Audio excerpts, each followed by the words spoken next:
il était en danger donc je vois pas pourquoi lui ñuy suspendre ci match boobu. jërëjëf beneen laaj ci ñi nga suñu adversaires yi maanaam Soudan ak Togo lan nga mën a wax ci ñaari adversaires yooyu également ñaari match yi est-ce que da nga yaakaar ne da nga koy football pour éliminatoire mondial bi rek wala da nga koy football également pour préparer CAN bi di ñëw.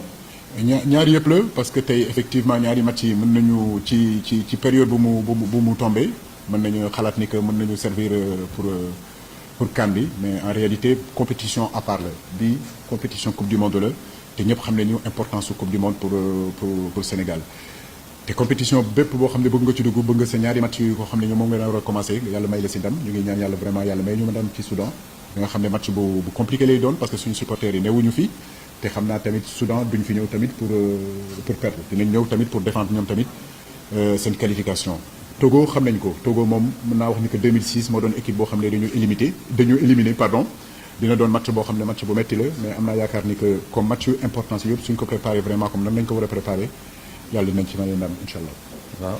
waaw beneen laaj bi ci mbirum Abdallah Ndour nga xam ne yaa ngi ko doon woo jamono yële waaye fu mu ne nii dafa gaañu dafa am tolof est-ce que yaakaar nga ne mën na ñëwaat ci yeneen match yi. waaw am naa si yaakaar mais je crois que lu gën a am solo pour moom Abdallah mooy que mu yàlla may ko wér parce que wér ci la lépp xej mu nekk xale boo xam ne xam naa ko pratiquement depuis plus de 10 ans ay qualité tamit xam naa ko malgré que poste bu muy joué tamit am na concurrence bu rëy parce que Abdou Diallo mën na fa joué Ballo Touré mën na fa joué Jacob tamit mën na fa joué donc di ko ñaanal yàlla rek yàlla may ko wér pour que mu mën a dellu si waat ci jàmm ak salaam. waaw beneen laaj ci Henri Saivet ne lan moo tax woowuloo ko ndem mu ngi góorgóorlu bu baax ci équipe am. waaw maa ngi koy féliciter bu baax Henri parce que yàgg naa ko suivre je pense que man je fais partie aussi des gens qui l'ont amené en équipe nationale ak Alain Giresse mu nekk xale boo xam ne xale bu xarañ la ci li muy def. et sympathisant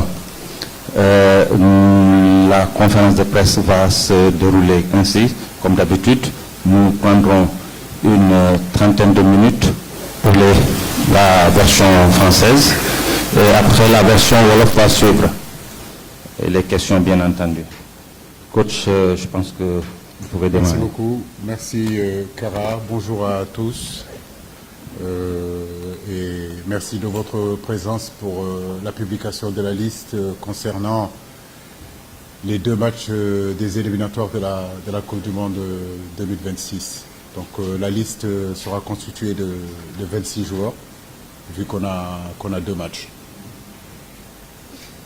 Seny Dieng, Edouard Mendy, Mori Diaw, Krépin Diatta, Formose Mendy, Noah Fadiga, Kalidou Koulibaly, Abdoulaye Seck, Abdou Diallo, Abdoulaye Ndiaye Diakhaté, Moussa Niakhaté, Ballo Touré, Ismaël Jacob, Nampalis Mendy, Idrissa Gana Gueye, Pathé Ciss, Cheikhou Kouyaté, Lamine Camara, Pape Matar Sarr, John Lopi, Iliman Ndiaye, Nicolas Jackson, Sadio Mané, Boulaye Dia, Ismaïla Sarr et Habib Diallo.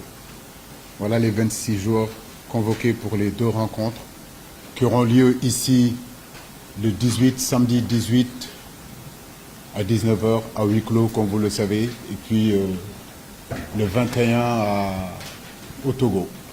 Merci beaucoup. Merci, coach. À présent, nous allons passer à la série des questions. Nous allons ouvrir une première liste des intervenants.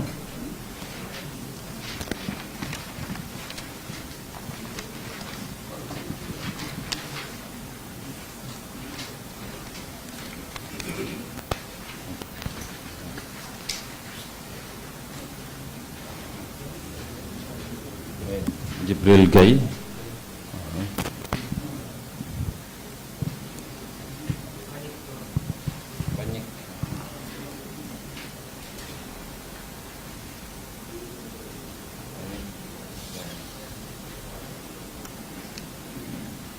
Nick John. Au suivant.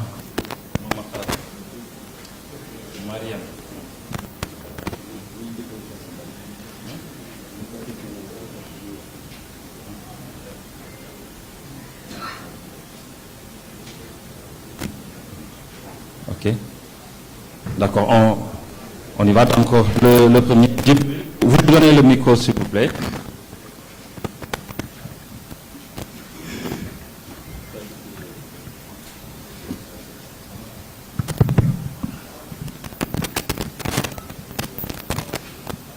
Bonjour coach. Bonjour. Merci Kara. Djibril Gaye de Source A. Hein. Oui, c'est Papa Djibril Gaye. C'est Papa Djibril Gaye. Donc ma question peut-être va, parce que depuis le tirage au sort de la CAN, on n'a pas eu la chance d'avoir ce rendez-vous ici à Dakar. Peut-être à Lens, vous avez eu à discuter avec nos confrères qui avaient la chance d'être là-bas.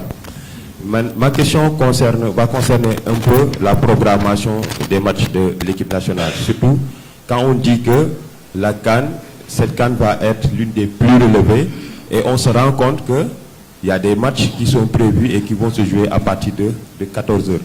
Est-ce que vous pensez que vraiment il n'y a pas paradoxe de vouloir programmer des matchs à certaines heures, sachant que les joueurs vont venir en club, vont quitter le club avec des températures différentes et au mois de janvier, on sait qu'il va faire excessivement chaud. Est-ce que ça ne fait pas défaut un peu?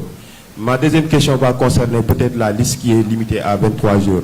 Est-ce que ça vous aide 23 jours pour la CAN? Je parle de la CAN. La liste pour la CAN, la liste définitive pour la CAN, ce sera pour 23 jours.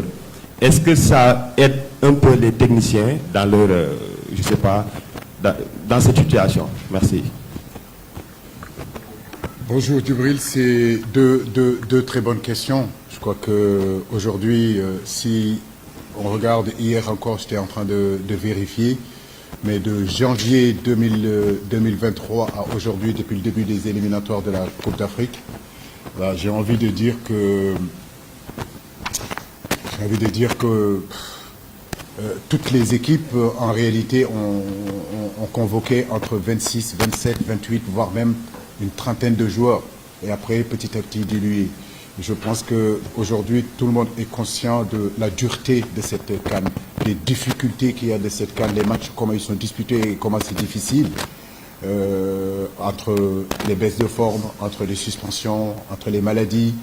Donc oui, je pensais que, en tout cas, la CAF aurait pu, ne serait-ce que laisser le fait qu'on puisse être à 23 ou être à 26 ou être à 27. En réalité, ça ne gâchera rien du tout parce que pour nous, les entraîneurs, ça nous permet, si vous voulez, d'avoir beaucoup plus de possibilités. J'ai envie de dire que depuis 8 ans que je suis ici, ce sont des situations que j'aimerais que la CAF nous demande quand même un peu plus notre avis, nous les techniciens. C'est vrai que le football africain a beaucoup progressé, c'est beaucoup développé, mais au niveau des joueurs, au niveau des infrastructures, etc. Mais j'ai envie de dire que nous les techniciens aussi, ce serait bien qu'on nous demande notre avis pour justement savoir ce que nous pensons de tout ça. Et je saute sur la deuxième question qui est bien sûr le temps, de jouer à 14 heures. Rappelez-vous, la dernière CAN, on avait joué à 14 heures à Bafoussam. On venait de sortir quand même, on était finaliste en 2019 et puis on arrive en altitude, 14 heures. On a joué contre le Zimbabwe, on a joué contre contre la Guinée à 14 heures. Il n'y a aucun médecin qui vous dira que jouer à 14 heures, c'est bon pour la santé des joueurs. Je pense qu'il est important aussi que la Confédération africaine pense à ces joueurs-là, qui comprennent que pour que la CAN soit belle, il faut mettre aussi dans les meilleures conditions de performance les joueurs. Aujourd'hui, on ne peut pas être performant en jouant à 14 heures. Et je le dis, il n'y a pas que moi qui est dans cette situation-là. Je pense qu'il y a d'autres équipes aussi qui sont dans cette situation-là. Et il n'y a aucun entraîneur qui est d'accord, qui voudrait jouer à 14 heures. Et je pense que quand on parle de la 3e compétition mondiale aujourd'hui, après la Coupe du Monde et après la Coupe d'Europe, l'évolution de cette compétition ne peut pas être seulement que sur les gradins et sur les hôtels. Il faut penser aussi aux acteurs parce que c'est eux qui sont sur le terrain, de les mettre dans les meilleures conditions. Et jouer à 14 heures, ce n'est pas une bonne chose.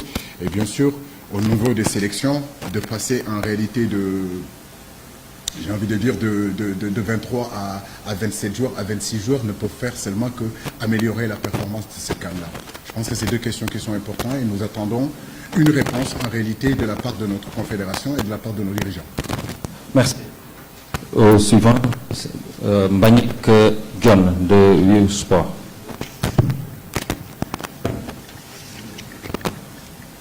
D'autant plus, je peux terminer, d'autant plus que dans cette confédération, il y a des légendes. Il y a des joueurs qui ont déjà joué, qui ont une commission.